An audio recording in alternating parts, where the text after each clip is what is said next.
competition. You're hopeless, so trash their ambition. Listen, you want a class on tradition or one condition? Forget the best of the century. Talk about the best of all time, you better mention me. Essentially, I'm the best that's ever gonna be. I hold my ground, you never take it from under me. Don't run to me, it's gonna be trouble. I hit you so many times, you see triple or double instead of one of me. I got more heart, more ways to tear you apart. I'll lay you down early on, or maybe in the later round. It's no different to me. If you tap out, cash out, or simply pass out for free. Cause you face down, ready. Cut my music! I'm an animal inside, hear me?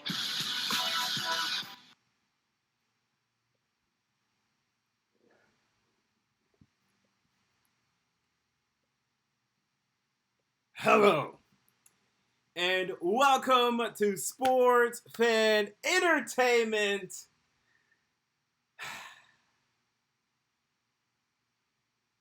We did it. And not only did we do it, but we look damn good doing it too. Wow. Now I came on here, on this very channel 2 days ago, for Tighten Up Thursdays, and I said that we were going to be up early in this football game. That the Baltimore Ravens, the feared Baltimore Ravens, were going to be rusty early in this game. That we would take advantage of this, and that we would score 28 points in this football game. These are things that I said. And I hoped that they would not make the comeback that I predicted and I feared. And they did not. This game went exactly like how I thought it would go, except for the comeback. I really thought they were going to come back in this game, especially nearing the end of the second quarter, especially after Lamar Jackson hit Marquise Brown, Hollywood Brown, down the sideline. Oh, I thought they were going to score a touchdown right before the half. When we were up 14-6, I said, yeah, this is what I expected, but I expect the Ravens to catch fire in the second half and ultimately win this game. But ultimately, instead, we held strong, we held true, and we are victorious today. The Tennessee Titans are moving forward to the AFC Championship game for the first time since 2003 and have an opportunity to return to the Super Bowl. Wow.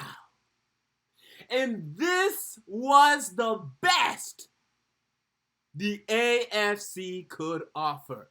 You people do realize, you do understand that those two teams that are playing tomorrow afternoon, we already beat them. Now, we beat the Houston Texans when they were resting a lot of their starters in Week 17. I understand that. I do not fear the Houston Texans. I'm sorry. Maybe you do.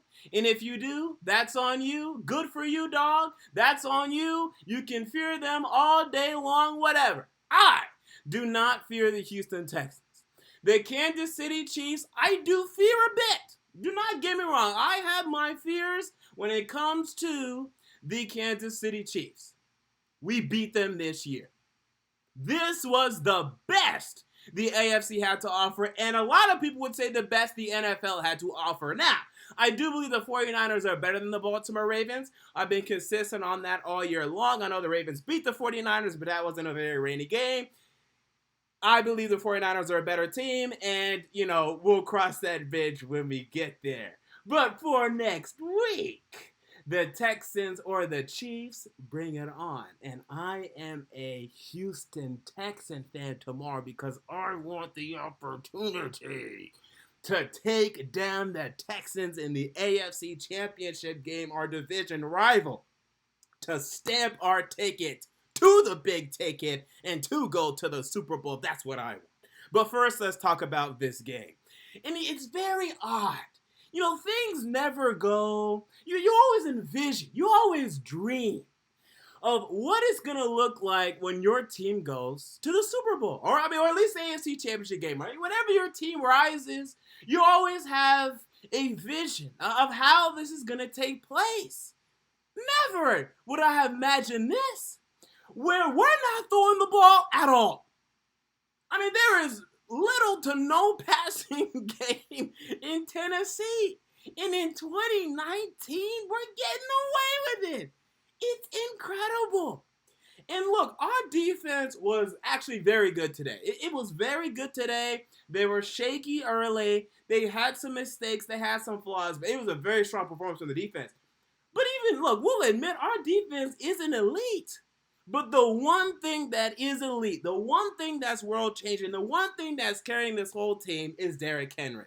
He is immortalizing himself when it comes to the Tennessee Titans, this franchise, this fan base. And I said in the last video that he is nearing Eddie George and Chris Johnson to me. And I understand his career statistics do not rival Chris Johnson or Eddie George. Chris Johnson and Eddie George did not have the type of impact in the playoffs that this man is having right now, carrying the entire team, at least the offense. Right now, he's carrying me off. He's doubling. The amount of passing yards we have, he's doubling them. Every week. This is the most sensational running display I have seen in the modern NFL era. It's the most sensational. It's the best since Terrell Davis. No one since Terrell Davis has been this impactful in the playoff. No one. And Terrell Davis was playing with John Elway. This is sensational. I've not seen anything like this. This man, I am naming my firstborn. My firstborn son will be named Derrick Henry, and then my last name. That is what he will be named. That is his name. That is his name. It'll be Derrick Henry Jumby. That's what it's going to be. That's what it's going to be. He's earned it. Especially if he delivers on the Super Bowl. Today, 30 carries, 195 rushing yards. Last week, I can't remember how many carries, but 182 rushing yards, doubling the amount of passing yards every week. They showed the stat today, the most rushing yards in the first 4 postseason games for a running back, beating out Terrell Davis, beating out Arian Foster, which I was like, okay, that's interesting. But yeah, it's absolutely sensational. Wow. I mean, what a beast, what a stud.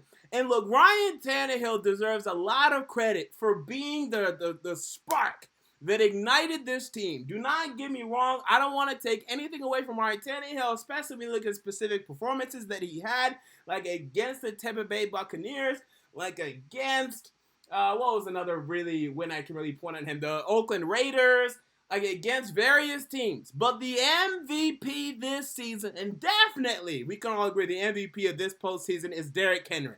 He's the reason why. I mean, he is just the reason why. When he turns it on, he's unstoppable. He's terrific. He's sensational. Nothing you can do, you can stop this man. I have not seen anything like this in the modern NFL era. It's absolutely sensational. I mean, we can debate if he's the best running back in the league. You know, over a course of a 16-game season, I mean, sure, you might take Christian McCaffrey over him. Sure, you might take Ezekiel Elliott over him. You might take Saquon Barkley over him. But for what he gives you in December and January, you can't stop it. It's just incredible. And the blocking is good, but, I mean, this is just otherworldly. So, look, I probably would still take like a Saquon or Ezekiel Elliott over him overall, especially in terms of what they do in terms of the receiving game. But when Derrick Henry is on, oh, he's the best running back in the league. When he's on, and especially December, January, you can't take anyone over Derrick Henry. He's just too valuable. He's just way too valuable. I have not seen anything like this in the modern NFL era. It's absolutely fantastic, terrific, and incredible. Wow. So let's get to the game quarter by quarter, minute by minute, second by second. So we started out the game offensively, and I think we got a first down. Yeah, I think we got like 1 or 2 first downs, but the first drive phased out, whatever. We're not a big deal there. And then, you know, we come out on defensively in Lamar Jackson, and they start running the ball.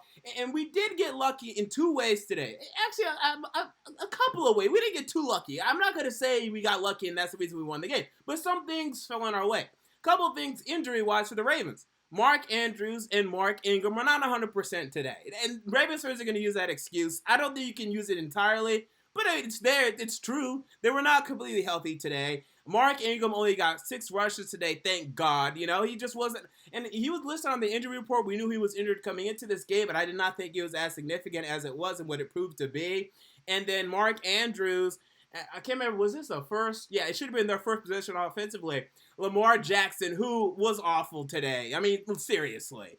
Look, this guy can run around all he wants. He is not a good thrower of the football. He is not an elite thrower of the football, especially when it comes to throwing outside. And I told you all the keys to win this game was forcing this man to throw the ball outside, was forcing this man to throw to his wide receivers, was forcing this man to do anything but just run around all day long. And he still ran around all day long. But you see the crutch that his physical abilities in terms of running the football, the crutch that it has on him.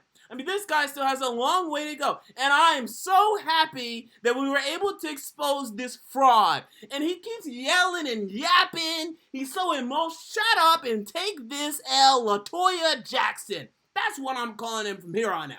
He is not Lamar Jackson. That is LaToya Jackson that is out there running around, who will be exposed at a moment's notice as soon as he goes to the playoffs. These are now 2 consecutive horrid performances passing the football in the playoffs from Lamar Jackson, who loves to do a lot of talking about, yeah, we're going to take the fight to them. Yeah, I'm the best player in the league. I'm about to, get upset and blah, blah, blah. I'm Lamar Jackson. You're LaToya Jackson. You got exposed today. You got exposed last year. You're the MVP, and you're sitting on the bench.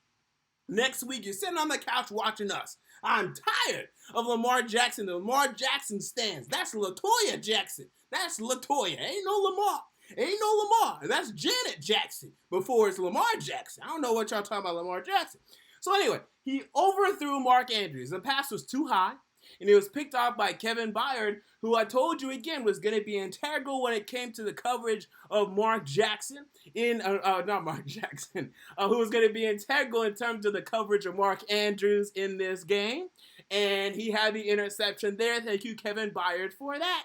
So that got us rolling. That got us going. We got a touchdown on the next drive. That was a Ryan Tannehill pass to Jonnu Smith.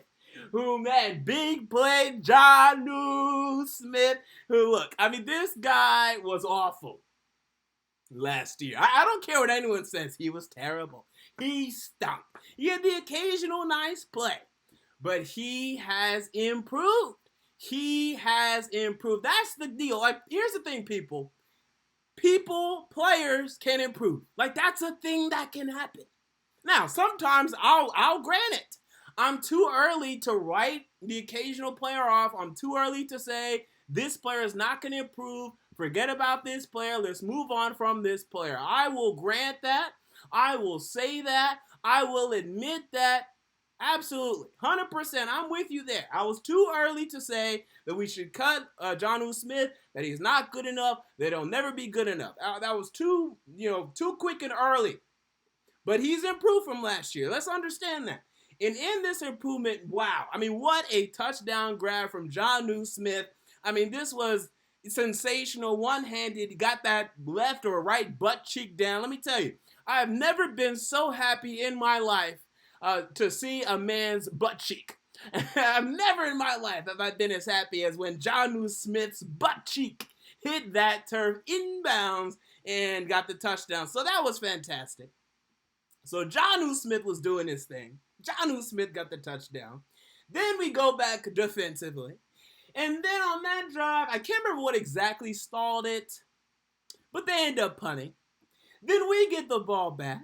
Oh, I remember actually now. Did they go for it? Was that the drive? Yes, that should have been the drive where they went for it and they failed on that 4th and 1. Fantastic stop. Where again, we did a lot of nice stuff up front today. We were better in the front 7 than I thought we were going to be. We still had some flaws, but we were strong where we needed to be in the front 7 today, having 2 4th down stops today. Absolutely fantastic. So we got to stop on 4th down. And then Ryan Tannehill with a terrific pass to Khalif Raymond. Fantastic. On the money for the most part. He made Khalif Raymond work for maybe a little more than he should have, but still was able to hit Khalif Raymond for the tremendous touchdown. And just like that, we're up 17-0. and the game is going exactly the way I thought it would go again. I told you on Tighten Up Thursdays that I had us up early in this football game, but that we're going to have to continue in that train and stay aggressive and hopefully continue to subdue the Ravens offensively. And ultimately we did. So we hit Khalil Raymond for the touchdown. Things are going well. The Ravens are still doing some things. Lamar Jackson's doing some things, but they're not really able to score points. They end up getting a field goal. We get a nice stop. And let me think back. What was that stop that allowed us to get? Was it a sack? I want to say we got a sack on Lamar Jackson. Let me see the box score again. Who got that sack? But I don't want to say it was a sack that stalled them and forced them to get... Oh, yeah, Kamala Correa? Was that Kamala Correa? Was that the sack that... No, Kamala Correa got Lamar Jackson near the goal line. Can't remember what stalled that drive that forced them to get the field goal, but that happened. And then ultimately, right before... This was such a critical drive. So right before the end of the first half, the Ravens are going down the field, and then Marquise Brown beats Adoree Jackson, and I told you, I would feel 100% comfortable saying, look, Adoree Jackson, you're just going to have to cover Marquise Hollywood Brown today. Okay, and this man's a rookie. You cannot be defeated consistently by Marquise Brown. Now, he ended up with over 120 receiving yards, which was unfortunate. One of them was huge. But for the most part, Adoree Jackson did a good job today. You still saw his ball skills, his ability to locate the football, his ability to get his hand on the football, to knock down passes. He's getting more in the rhythm, more of the flow of the football game, and that's nice to see. And it's great, too. Tremaine Brock is doing fantastic right now. Wow. I mean, right now, to be honest with you, Tremaine Brock is playing just as well in coverage as Malcolm Butler. Now, he hasn't been tested too much, don't get me wrong, but when he's been tested, he's been showing up. Tremaine Brock's been just as good in coverage as Malcolm Butler, if not better. Now, Malcolm Butler is more of a presence in terms of the run defense. Malcolm Butler is more of a presence in terms of his physicality, in terms of his leadership. But right now, Tremaine Brock versus Malcolm Butler, coverage-wise, there ain't no difference out there to me. So I'm very comfortable and very confident in our cornerbacks and our secondary right now and what they're doing. And there's too much zone coverage to me in this game. Now, ultimately, it worked because they only scored 12 points. But there are times where I'm like, dude, these wide receivers cannot beat our cornerbacks. Line up in man coverage and force them to beat us. Force these guys to beat us one-on-one in man coverage. They got to points where I thought we were doing too much zone coverage. But ultimately, we're able to limit them to 3 points. It was 14-6 at the half. And again, I'm thinking, just continue to absolutely be aggressive. Do not let up on this football team. You need to continue to hit this football team. And wait, for some reason, the chat is not updating. I don't know why. On the screen, it's not updating. Let me try to fix that real quick. But continue to hit them. That's what we need to do. And ultimately, that's what we did. So starting off the second half, the Ravens got the ball, but we were able to force them to... Was that the fourth down stop? I can't remember if that was a fourth down stop. I want to say that one was to kick off the beginning of the second half. That should have been one of the fourth down stops. And again, up front, we had to really show up when we needed to. And the chat's going to take a while to update here, so I might freeze momentarily. Give this a moment. All right, I'm back. Where's the chat? All right, there we go. The chat's now back to updating. So anyway, yeah, we were able to get the fourth down stop, go back offensively, moving the ball down the field. Derrick Henry continues to be a beast. I mean, just getting this huge run. What was it? The 66-yard run by Derrick Henry. I thought he was damn near going to score. Almost got stripped by Marcus Peters. I almost had a heart attack, but he was definitely down. And then ultimately getting the touchdown. Derrick Henry getting the passing touchdown. Derrick Henry was the best quarterback today for the Tennessee Titans as he hit. No, I'll still give it to Ryan Tannehill because the Khalil Raymond pass was fantastic. And he made some other plays. But still, Derrick Henry hitting Corey Davis for that jump touchdown. And by the way, I feel like some people are being too critical of Corey Davis because he had the one possession where he was, I guess, like, I don't know if this is like a scripted, like, cut out. Okay, so, like, essentially, Corey Davis was running, like, an in route, and then he stopped, and he wasn't open. He was, like, being guarded by Tyus Bowser, and then he started running diagonal, like a corner to the outside, and then it was almost intercepted by Tyus Bowser. Ryan Tannehill was buying time, and then he threw it there.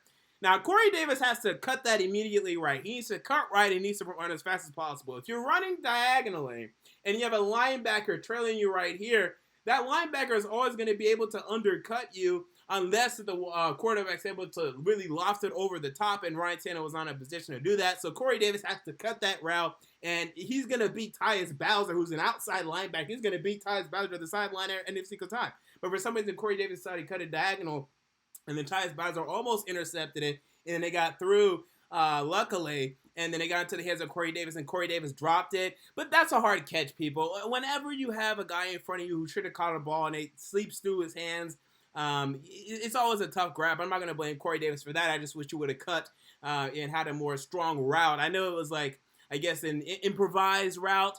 Maybe it was scripted in that's what he's supposed to do as the play breaks down. If so, that's a bad play design. He needs to cut right, and he needs to eliminate Tyus Bowser from the situation. Allowing Tyus Bowser to just trail you and have inside leverage is not a good play design or not a good route by Corey Davis. But, still, Corey Davis comes down with the touchdown via Derrick Henry, and Derrick Henry had Marcus Mariota open to the right. He could have easily thrown to Marcus Mariota, and we've been talking about Marcus Mariota having a touchdown today. But unfortunately, that was not the case. I would have loved to seen that. I mean, let's be honest, man. I'd be here yelling and screaming and doing everything even more. But, it was to Corey Davis, and that's cool. That's all right with me, too. So we go up 21-6. We continue to look strong defensively. And, looking specifically at some of the defensive players that I want to call out today, Logan Ryan was fantastic in coverage. Again, shouldn't have been a Pro Bowler. Marcus Peters was a better cover corner than him this year, as was, I think, also maybe Marlon Humphrey, who was also a Baltimore Raven, to be quite honest with you, as was Casey Hayward, as was, who else made the Pro Bowl? Casey Hayward did not make the Pro Bowl, but I'm thinking of who else in the AFC made the Pro Bowl. I can't remember right now, but he wasn't a Pro Bowl corner. But today he was fantastic in terms of coverage. Byer did his thing, late, sometimes, but for the most part, really did his thing. Rashaan Evans, the one thing I had was, man, I wish he would have got Lamar Jackson on one individual play in I want to say either the end of the first half or the beginning of the second half, where Lamar Jackson seeped out for a 30-yard run, and Rashaan Evans could have tackled him in the pocket and completely eliminated that possibility, but he missed him there, and he was supposed to be a spy there. Like, it was his responsibility and his duty to shadow Lamar Jackson for the majority of tonight, and he did a pretty good job at that. I mean, Lamar Jackson still ran for 143 yards, so I guess he didn't do a great job. But that 30-yard run, that was really, really the one that was back-breaking. I looked at Rashaan Evans, and I was like, dude, come on, you have to do a better job at that. But he had the huge hit late in the game, which was nice to see. And David Long, the rookie, when he was healthy, he was out there, and he was flying around and doing a decent job. Wesley Woodyard, he was out there doing some things. He looked a little faster than I thought he was. I was actually pretty impressed with Wesley Woodyard today. Kenny Vaccaro looked decent. I mean, this was a pretty good and solid performance all around. But the all-star, the elite man, the defensive MVP today is Joel Casey. Sack! Oh, man, did you see Joel Casey out there today? He sacked! I can hear Mike Keith right now. I'll be yelling on the Titans radio. Did any of you guys listen to Mike Keith today? He probably had the call. Here comes stepping back is Lamar Jackson. Jackson, he be sacked! Joel Casey. I'm sure that was the call by Mike Keith. Joel Casey, 2 sacks. Joel Casey, forced fumble. Joel Casey was fantastic. He was elite today. And this is what I've been begging for. Oh, I've been waiting for this from Joel Casey, and he finally provided it. This is what you're getting paid for. He finally decided, oh, wait, it's the divisional round. Let me show up. And then this is what happened. It was fantastic. He got after Lamar Jackson. He did his thing. And this is what we needed. Kamal Correa got a sack. Harold Landry got a sack. 4 sacks for us today.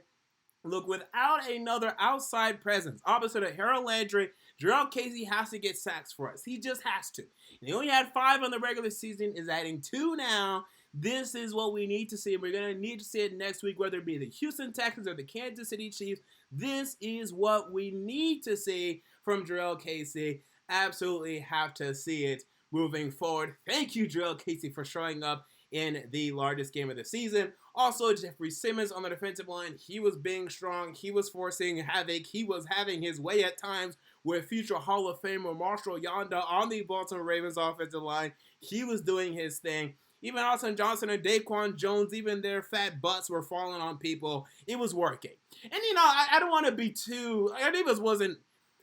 Our defense did what it had to do. Like, if you look at the stats, right? The stats still say Lamar Jackson threw for 365 passing yards and rushed for 140. So maybe some of you are saying, what are you talking about? Our defense let up over 500 yards. We did exactly what we wanted to do with them. We forced them to play against their strengths, to throw the football. We forced the clock to, wind and wind and wind and wind. We forced them into our little bucket, and we had our way with them. So, yeah, they had over 500 yards. That's what we wanted. This is what we wanted. So I love the defense today and what they did. At times, it was a little frustrating, but ultimately, they stopped them when they had to. I thought they were going to score a touchdown on the second to last offensive possession. They didn't. They stopped them in the red zone. So, ultimately, what a fantastic win. And offensively, I pretty much want to talk about everything I want to talk about. The wide receiver thing, though, it's just so interesting to me. It's just so bizarre. It's just so bizarre. I don't get it. Especially because, the narrative in the story has been that, we're here because we benched Mariota. And that in principle is right? Benching Mariota is what sparked the drive and the change for this football team. But this is quarterback agnostic right now. This is a quarterback agnostic thing. Bro, it could be Duck Hodges out there. And I think it would have been the same result today. Now, Ryan Tannehill made the nice throw to Khalif Raymond. Without a doubt. Nice surge for the first down. Nice rushing touchdown. All that was great. We're talking about like 5 plays. Just like 5 plays. And we're not going to have the whole Mariota conversation today, but seriously, you don't think Mariota could have done what Tannehill did today and last week? Dude, that's literally Mariota. Ryan Tannehill looks more like Mariota the past 2 weeks than he has his entire career. These have been 2 Marcus Mariota performances if I've ever seen. So I don't know what's going on. This is our old formula. This is late 2018, late 2017 formula. It's bizarre because we weren't playing like this against the Raiders. We weren't playing like this against the Bucs. We weren't playing like this against the Chargers. But now we're playing like this. And if we win a Super Bowl, and this is very presumptuous, but if we win a Super Bowl this year, I'm just going to look back at this team and I'll be very happy about it. But I'll always be like, but how? It's just, I never envisioned it would be like this. In 2008, I full and wholeheartedly thought we were going to win the Super Bowl. It looked right to me. The only thing that looked weird was just the fact it was Kerry Collins, and Kerry Collins really wasn't doing that much. But, it looked legit to me. It felt right. In, 2003, it felt right. Although I was very young, I was 7 years old. It felt right, even though we ended up failing. It felt right when we were title contenders in the past. It's a little weird. Am I alone in that? Doesn't it just feel a little weird? I like our defense. I don't love our defense. I like our offense, but they're not really playing the way... they're playing very efficiently, don't get me wrong, but they're not playing the way they were when they were at their best. So what the hell's going on here? And a lot of it has to do with Mike Vrabel. This guy has them playing in a very unique way, but ultimately they're being physical. They're doing whatever it takes to win. They're coming out with great game plans week to week. They're doing what they need to do. You gotta give Michael Vrabel a lot of credit right here. You gotta give him a lot of credit. They're chameleons. They're week to week. They're changing and doing the things that they need to do week to week. It's very bizarre. I don't know. Am I alone on this? It's just, I don't know. It's blowing my mind. It's blowing my mind. I'm enjoying it. Don't get me wrong. I'm enjoying it. But this is just I don't I don't know what's going on here. I mean, I'm here for the ride, I'm here for the show, I'm enjoying the show, whatever. This is one of the most bizarre championship runs I've ever seen. I would equate it a lot to the New York Jets. Hopefully we get farther than them because they failed next week. But the Jets in 2009 or 2010? Either way, when they were the sixth seed, they probably were the sixth seed both years, actually. But when they upset the Patriots and then lost to the Steelers in the championship round, that's what it's like, and I hope we go farther than that. But yeah, the Jets, they almost went to a Super Bowl with Mark Sanchez. And Ryan Tannehill's a lot better than Mark Sanchez, don't get me wrong. It feels a little like that, but even then, we have a force offensively like Derrick Henry. The Jets certainly did not. So I don't know. Am I the only one? It's a little bizarre, but hey, I'm here for it. And real quick, let's pour one up. I'm acting like Shannon Sharp. Let's pour one up. We're pouring one up, man. We have to. For this victory, we're pouring one up, and then we're going to get to the live chat.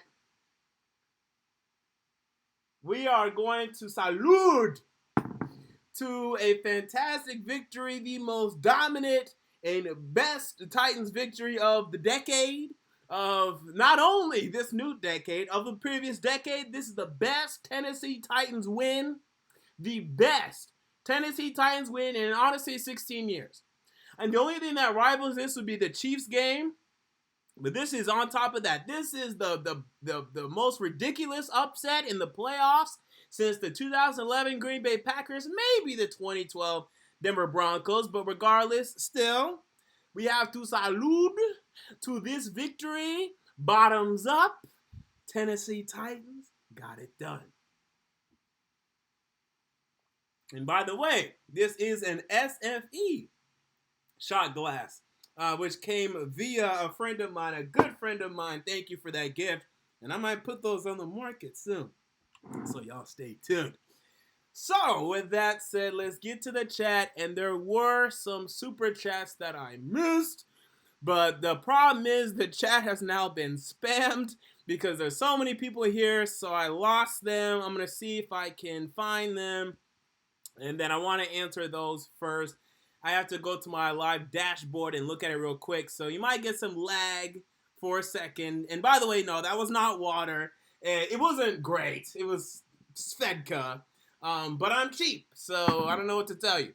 I don't have any whiskey or bourbon or anything fancy for you people. I just have some Svedka. And you know what? I'll probably do. I want to get to the chat. I don't want to answer some questions before I get a little too buzzed here. But I'll do one for each touchdown we had today. So we got 3 more coming. We're celebrating. It's a celebration. Jesus, if we win the Super Bowl, we're really going to celebrate. But this is the best Titans victory we've had in probably 16 years. In probably 16 years, and maybe even more than that. I mean, this might be the best victory we've had since the AFC Championship game in 2000. I mean, honestly, it really might be the best victory we've had since the AFC Championship game in 2000. I don't think there's been any greater game than this in terms of impact. People are paying attention to us. People are talking about us. People are listening to us. People are paying attention to the Tennessee Titans. Let me say it again because it's still unbelievable, but you better believe it. The Tennessee Titans are in the AFC Championship game. And by the way, it's very funny. I am a fan, obviously. If it's not, obvious at this point, it should be now. I'm emotional at times, all right? And I was very emotional in the middle of the season, okay? What happened? Okay, let me answer these super chats real quick, and then I'll get to that. So we had 2 super chats. One came from Thomas SP725, who says, Bills fan, don't agree with your JA opinion, but cheering for you guys, proving everyone wrong. Keep going. J.A., I guess you mean Josh Allen. Time will tell. I still think, like Lamar Jackson, he still has a lot of flaws that are going to get exposed consistently, and you're going to get tired of them eventually. I mean, I think Lamar Jackson is obviously better than Josh Allen, but I think there's just problems with him that I still cannot ignore. And then Sean Ryan Elliott says, Super Bowl bound, my brother, and they certainly hope so. We're only 1 game away, and again, I'm picking us to win out from here on out. I mean, look, a lot of people are upset because I didn't pick us to win this game. Dudes, Like, what do you want from me? Like, you do realize I can't just pick us to win every game. Like, look, if you want to do that, that's fine. I have a job to do. I have to be a little unbiased. I just can't pick us to win a game when we're going up against a team that won 5 more games than us, won 14-2 in the regular season, one of the most dominant regular seasons in modern NFL history. I just can't come on here and do that. I'd love to do that. I can't. Like, I just can't do that. Like, that's just ridiculous. I can't do that. Like, I need way more evidence to do that. I'll pick us against the Patriots now, without a doubt. Even that was an upset. I'll pick us to do that. I picked us against the Chiefs 2 years ago. I can't pick us to beat the Patriots 2 years ago. I couldn't pick us to beat the Ravens today. And I told you exactly it could happen. I told you 30% chance it could happen. And the 30% came true. But I just can't do that. That's just ridiculous. I have an obligation not only to Titans fans, but to other fans of my channel to give good, unbiased opinions. And look, I'm going to give biased opinions from time to time. But I just can't be that ridiculous. And that's pretty ridiculous. I just can't do that. So, sorry. All right, so here's what happened, people. It's a very simple thing what happened. So, before the season, I had us going 11-5. 11-5 going to the divisional round and losing, I want to say I said to the Patriots or maybe the Chiefs. This is what I had. Okay, this is what I had. And I said it was very likely or very possible, let me say, that we would make the AFC Championship game. I just had to see how things fell. And then, I'd cross that bridge when we got there. Started out okay. Started out great, actually, with the week 1 win. Lost the next 2. Won the next 1. Lost the next 2. And then we had the Mariota benching. Here is the very simple thing. And someone finally explained this to me. And I don't know why I never really understood this. I mean, I understood it. But when it was explained this simply to me, it made a lot of sense. My favorite player coming into this year was who? In the entire NFL. Who was my favorite player? It was Marcus Mariota.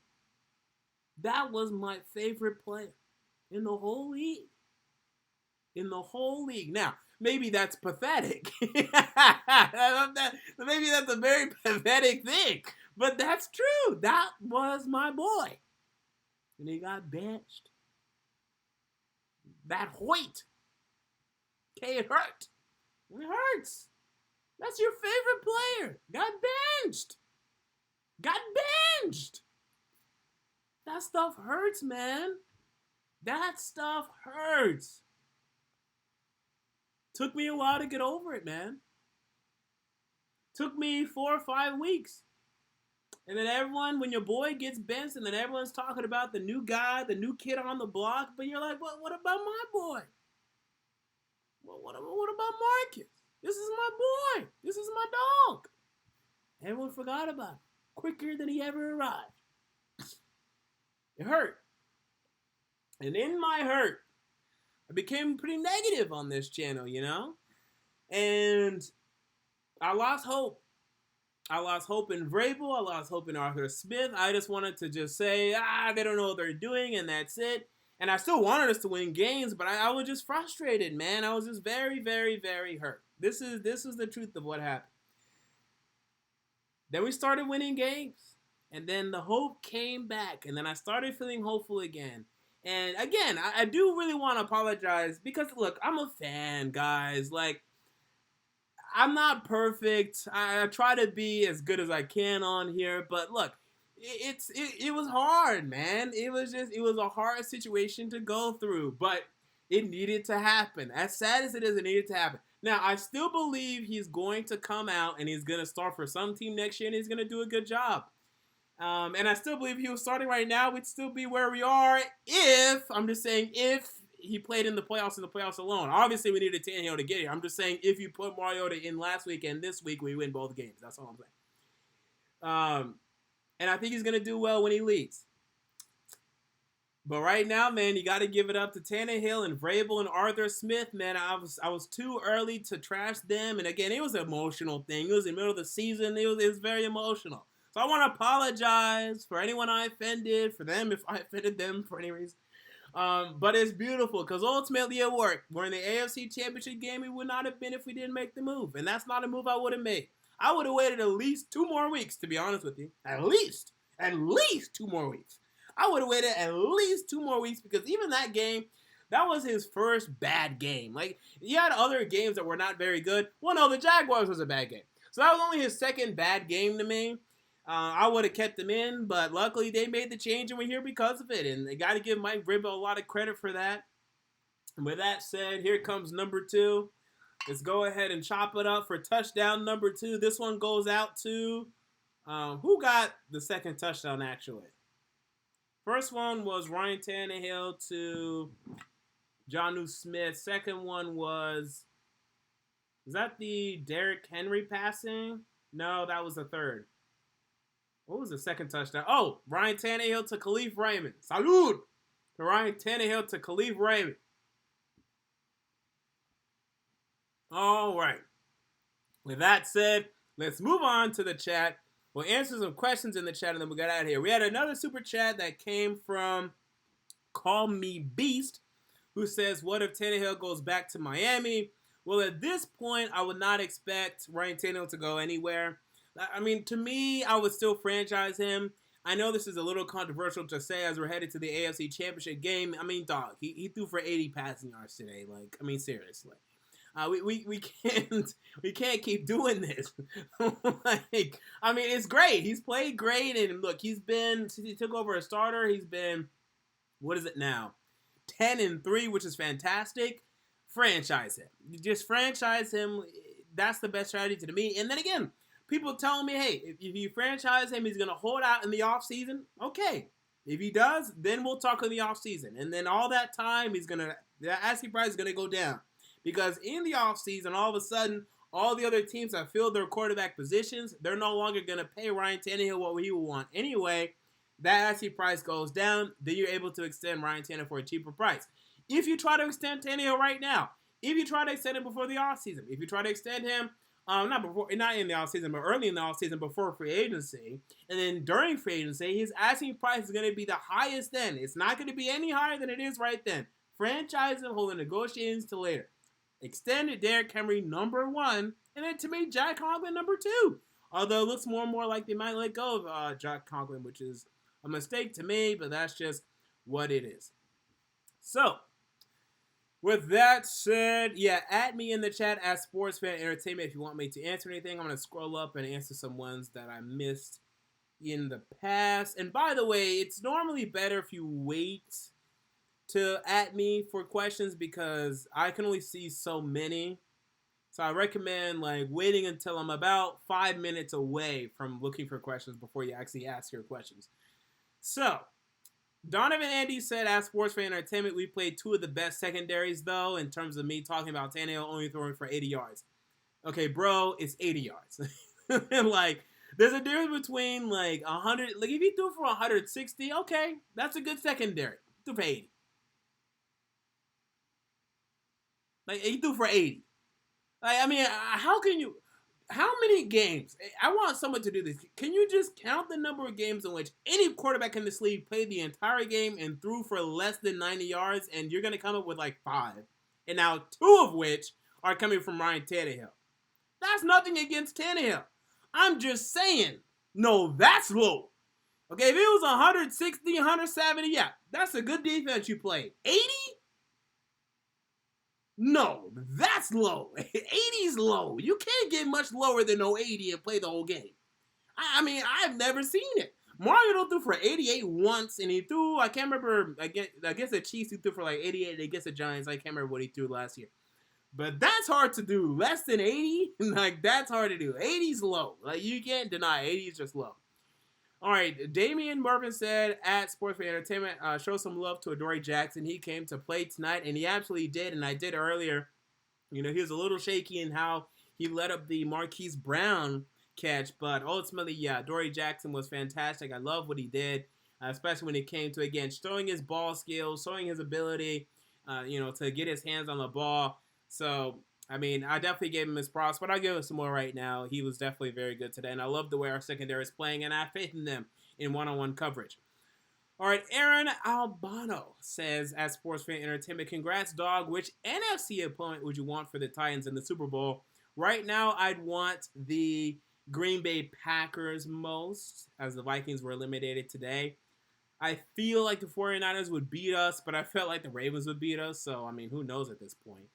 And then the Seahawks I would take. I would take the Seahawks, actually, with all the injuries that they're bottling up. So anyone but the 49ers I feel like we could take. And, actually, people, to be honest with you right now, I don't want to get our hopes up too much. But let me tell you, dude, this is a great field. I mean, you're talking about a great field right now that we're going up against. I was deathly afraid of this team, actually. And I'm pretty afraid of the 49ers. But even the Ravens and the 49ers, these are newfound powers in the NFL that still haven't found the rhythm, still don't know how to win as a unit yet, are still finding their way. This is a good time to sneak in a little Super Bowl. Just sneak one in. You just take a little Super Bowl, no problem. Just sneak a little Super Bowl, just pluck it, just take it, and just move about your day. This is a great opportunity for that. You're talking about the Packers and the Seahawks. They're going to give you a game. They're not going to blow you out in no Super Bowl. 49ers could. Chiefs and Texans, they're going to give us games next week. This is a beautiful opportunity in this league right now to just pluck a Super Bowl. Last year, Rams were too dominant. Chiefs were too dominant. Patriots were too dominant. No, you weren't going to beat them last year. Like this team last year, no. They would have lost to the Chiefs. They would have lost to the Patriots. They would have lost to the Rams. But right now, you can pluck a little Super Bowl out of this lineup. It ain't that scary out there. Just go plug a little Super Bowl. Let's move about our business. And by the way, if we do, we need to understand though, because look, I'd be happy with one, don't get me wrong. But there are still, and this is a good thing actually, there are still upgrades we can make here, still things we can do here to improve. I want us to be a powerhouse. I want us to be a new dynasty, right? That's the goal. There are improvements that need to be made. Let's not just run it back with the same lineup. No, let's make some improvements. Let's improve this passing game. Let's get Corey Davis and A.J. Brown more involved consistently. Let's get a pass rusher opposite of Harold Landry. Let's do some things. We still have room for improvement. But let's go ahead and pluck a little Super Bowl just to get started. Just like the 2001 Patriots. 2001 Patriots weren't dominant, but they plucked a little Super Bowl, and then they got going. They got rolling. Let's do that. Just pluck one. Just pluck a little Super Bowl out. All right. SB said, as Sports Fan Entertainment, do you think this team can still keep its head down and keep the noise out after this huge W? Yeah, absolutely. Because, it's not hard here in Nashville and Tennessee. People are going to start waking up now, like literally this week. People here were excited for this game, or they weren't even that excited. They were like anticipating this game, curious about this game, but it was very different, especially in the early 2000s, mid 2000s, even late 2000s, like 2008, than it is now. People are now like this week. I don't know what's wrong with Nashville, Tennessee, and the Tennessee Titans fan base. Maybe not the Tennessee Titans fan base, but the casual Titans fans, the Tennesseans, that are just that are the front runners. They really don't show up until the last minute. And we saw this with the Nashville Predators. They ain't show up until like the conference round and mainly the Stanley Cup. That's when they really showed up. Maybe the end of the conference round. So now people are going to start showing up to the party. And now they might get their heads up a little bit, but I think they've been underground and low-key for so long that they're still going to be fine and humble and everything. I do not believe that a lack of humility will be the death of this team. If anything, it will be them just being outplayed. But I do not believe that, this win is, going to get their heads to be too inflated and cause them to move in any direction in which they should not go. And we should probably go ahead and do the third. We have one more to give tonight. This one goes out to Derrick Henry. To Corey Davis, a beautiful jump pass touchdown in the beginning of the second half. Beautiful one. Salud to Derrick Henry and Corey Davis for that beautiful play. And let's keep on trucking. Adonde Scruggs says, do you think my bracket can go all the way at the Texans winning tomorrow and Green Bay upsetting the Niners? No. I mean, it's possible, don't get me wrong, but I believe the Texans are going to lose tomorrow, although I hope that they win. And I most certainly believe that the Packers are going to lose either tomorrow or at the very least next week. I'm not that comfortable or that confident in Green Bay at all. I think you picked, to be honest with you, maybe my second least likely scenario. I believe the Titans versus the Titans at this point are more likely than the Texans. And I'm not being biased here. Because first of all, the Texans have to still win in the division round. The Titans have already done that. And then moreover, I believe the Titans beat the Texans in any AFC Championship game, to be right. And that's not me being biased. Like, I'm going to tell you right now, me picking the Chiefs next week will be a little biased. I don't think it's too biased at this point. Because with them beating the Ravens, I mean, anything's on the table. So I feel like at this point, the bias is not too bad. But, you know, it's still a little bit of bias. We got to be honest there. But with that said, them beating the Texans, I'm just confident in that's not a problem. Me beating them to beat the Chiefs or the 49ers or the Seahawks, yeah, there's a little bias there. But I'm willing to do that bias, especially after them beating the Baltimore Ravens. Art Alonso Henderson said at Sports Fan Entertainment, my best friend is a Ravens fan. And he has to ride with me to church in the morning. Can't wait to rub this win in his face the whole way to church. Yeah, and look, let me tell you, this week reminded me how much I actually sometimes despise Ravens fans. Again, sometimes. Because you guys can be a little cocky, and I understand why. You guys were, you know, the bee's knees in the early 2000s, late 2000s, even early 2010s. Great defense, Ray Lewis, Ed Reed, etc. Terrell Suggs. But you guys got a little annoying, a little confident, and then you guys had some great victories over us. 2008 divisional round, 2000, I want to say divisional round as well. And it just got a little annoying, got frustrating at times. So it was just nice to, you know, hit you back on the mouth. The Titans-Raven rivalries, one to look out for in recent years, or upcoming years, I should say. And I think these two teams are going to be around. And right now, look, we've had 4 straight 9-7 seasons, which has been a little frustrating. But ultimately, which do you prefer? To go 11-5 and lose in the divisional round, or in the case of the Ravens, go 14-2 and lose the divisional round, or they go to the AFC Championship game?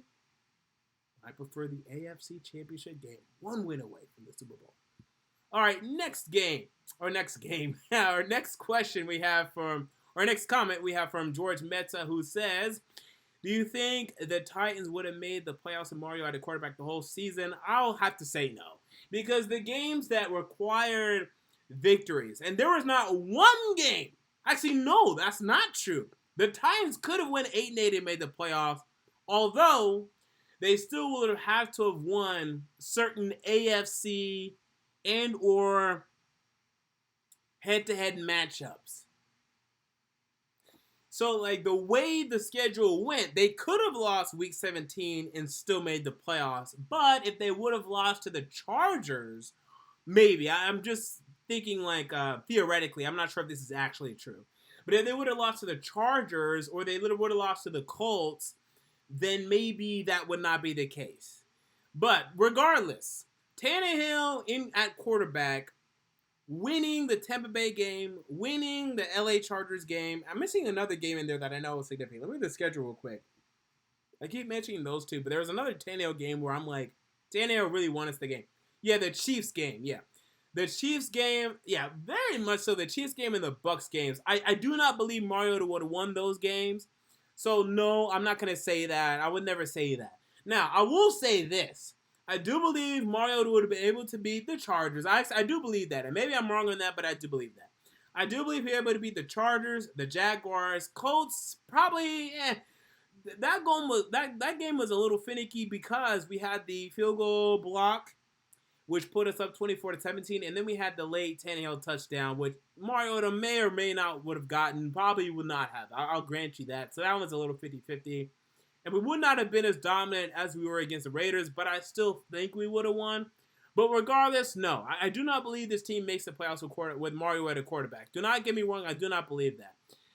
But what I do believe, and time will tell on this, and we're going to see on this, and we're going to enjoy this and watch this and blah, blah, blah. I'm telling you, I really do believe this guy's going to have success outside Tennessee. I'm telling you right now, I really do believe this guy's going to have success outside Tennessee. Because, so now we have become we're 10-3 with Ryan Tannehill. We're, one of the top teams in the NFL with Ryan Tannehill, as opposed to being an average team with Marcus Mariota. But that still means that a lot of teams in this league would be average with Marcus Mariota. And let me tell you, look, again, this Lamar Jackson craze, I'm telling you, look, Mariota's not as athletic as Lamar Jackson. Do not get me wrong. But think about like a crazy offense in college or pro football that has a quarterback that has run around and has been so dominant, no one can stop it. But that was Mariota in Oregon, bro. But we put him in a pro-style scheme, and he did fine. He did not do bad. He did not do poorly. Even this year, 7 touchdowns, 2 interceptions, and we're trashing the kid. He is going to have success elsewhere. He's going to do things elsewhere, and I hope that he has a fire that is lit under him now. And I think he's going to have success. The only thing is, it just depends up to his psyche whether or not this experience will demoralize him. If he's been demoralized, if he has his confidence broke, if he has his confidence hurt, then yeah, he's in trouble. He's not going to be able to do well. But if he's able to rise above this and mentally get over this, he's going to do fine. He's going to succeed elsewhere. He still has the talent. He still has the mental makeup in terms of his ability to read the field. I still believe in Marcus Mariota 100%. And I can't wait to see what he does outside of Tennessee. But he will be outside of Tennessee, and make no doubt about that. Continuing. Brandon Knapp says, as Sports Fan Entertainment, do you think the Titans will open up the passing game in the AFC Championship game? I think tonight, it just depends on how the game goes, and the last 2 games haven't required that. Now, luckily, tonight we were aggressive enough. I did not think we were aggressive enough last week. We were aggressive enough tonight, and we were able to get it done. So we'll see, certainly on that. But I would expect that next game will require us to have to open up the passing game, and I look forward to that. All right. John Paul said, as Sports Fan Entertainment, the 2 potential opponents are both postseason chokes, he says. I guess he meant like choke artists, or maybe just chokes. We can either face Bill O'Brien being a true Texan choker or Andy Reid going full Reid in the 4th quarter. And that's true. I mean, it's hard to see Bill O'Brien certainly making the Super Bowl. Now, Andy Reid, I can definitely see him going to the Super Bowl. And right now, if you had asked me, if you would have asked me before the playoffs, I probably would have picked the Chiefs to go to the Super Bowl. But right now, I just have us. I'm rolling with us all the way. So, Reid, I'm still scared of Andy Reid because at some point things are gonna bounce his way, things are gonna go his way, things are gonna do well for him. So, I'm not fully on board with that. But Bill O'Brien, yeah, I'm not afraid of no Bill O'Brien. I'm not afraid of no Houston Texans in no AFC Championship game. That's ridiculous. Ben Mead said, "Has Sports Fan Entertainment. You think talk this week will be more about how the Titans won or how the Ravens lost this past week was all about how the Pats fell off? No, and expect that to continue. They're going to continue to talk about how the Ravens lost, how Lamar Jackson failed, how Lamar Jackson did this, how Lamar Jackson did that, and that's fine. Look, I got over the whole, I want our team to get credit, I want our team to get national attention, I want our team to get this, I want our team to get that. Like, I got over that a long time ago. We're never going to get that attention unless we get, like, a true, like, superstar again. We got attention with Vince Young. Like, we really did. We really, really, really did. Adjusted for inflation and a little more talent, before Lamar Jackson was Vince Young. I mean, not like 10 years before, like last decade. Like, Vince Young, bro, when Vince Young was popping off in 2006, and he stunk. Like, he was not doing, and let's go ahead and do one more. This is our last touchdown here. And I'll do like a couple more minutes, someone got out here. Vince Young in 2006, like, he still threw for more interceptions than touchdown. But he was running around. He was doing his thing. He came from Texas. He was a superstar. And people wanted him to succeed. Before Lamar Jackson was Vince Young. People were paying attention to the Titans. People were talking about the Titans. People aren't going to talk about, even though Derrick Henry is great, you need to have, like, he's not a superstar. He doesn't have the superstar mentality. Or not, I'm not saying mentality. The persona. Doesn't have a superstar persona nor game to really elicit people to be that interested in him. They respect his ability, they respect his power, but not to that level, not to that extent. Ryan Tannehill's boring. I mean, let's just call it what it is. Same. People aren't really going to get excited and want to talk about it and watch and follow and talk about Ryan Tannehill. No one defensively talks much. The bigger talker we had defensively was Malcolm Butler, and that's like pretty much it. So we're just a quiet team, man, and that's fine. We're gonna be quiet, continue to do our thing in the shadows, and I'm fine with that. Like, that's our move, and I'm cool with that move. We had our time in the sun with Vince Young in the day, and it was cute, but it didn't get us anywhere. People loved the Tennessee Titans during the Vince Young era. Oh yeah, we were on Monday Night Football. Everyone's watching Vince Young. There's a lot of Vince Young talk, all that Vince Young talk. It didn't get us anywhere. I am fine. Being in the shadows, they can talk about the Ravens. When we win the Super Bowl, they're going to be talking about the Tennessee Titans. And even then, they'll still be talking about how the 49ers lost, how the Seahawks lost, how the Packers lost. So make no doubt about that. Those teams are way too established. And the 49ers, they're new. They're new, don't get me wrong. But at this point, already expectations have been thrust upon them. So that's the difference. So, that's fine. I've gotten over that a long time ago. So I just recommend that you do the same because it's never going to change. So one last one. This one goes out to the final touchdown to Mr. Ryan Tannehill. Mr. Tannehill. You and I have had our differences. Mainly because I always knew you were talented. But I hated the idea that you had to replace my boy. He was my dog. Right? You ever heard the Young Thug song? That's my best friend. That's my best friend. This. Whatever the song goes. However the song goes. Hey, everything is still on fleek. Young Thug. You know what I'm talking about. That's my best friend. That's my best. That was my best friend. That was my dog. Little baby. That's my dog. That's my dog. That was my dog that he replaced. But you spawned this win streak. You were able to get us going, get us rolling. And this rushing touchdown sealed the deal for the Titans going to the AFC Championship game. Salute to Ryan Tannehill getting us to the AFC Championship game.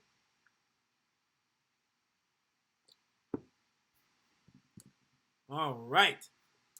Apparently, we had a super chat from Sean Bernard. I'm going to try to find it. We also had another one, too. So, Sean Bernard Jr. says, man, I want Marcus Mariota to come to New England, dude. You should hear all these delusional Patriots fans say they would rather take Andy Dalton over Marcus Mariota. My goodness. And, yeah, man, I think that's a very realistic possibility. I mean, I would hate to see it. I would hate to see Marcus Mariota under Bill Belichick. That's a very dangerous duo and combination to me. But I feel like it's very likely at this point, and it really scares me. But, I mean, I agree with you, though, that Marcus Mariota is a better overall talent and better option at this point than Andy Dalton. And I agree that Patriots fans should definitely be preferring Marcus Mariota over Andy Dalton. And then Sergio, I want to say Cas says, should I book a flight to Miami? Congrats from Chile. Salud. And no, don't do that. It's too early for that. Just wait one more week, okay? If we win next week, then yeah. But let's not book any plane tickets yet. I know they're going to increase after 1 week's worth.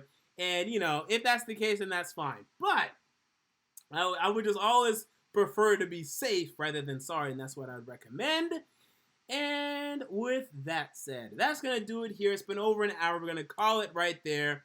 So thank you all for joining me on Sports Fan Entertainment, celebrating the greatest Tennessee Titans victory in over 16 years as the Tennessee Titans get it done. They defeat the Baltimore Ravens 28-12 and will face either the Kansas City Chiefs or the Houston Texans. And tomorrow, ladies and gentlemen, I am a Houston Texans fan.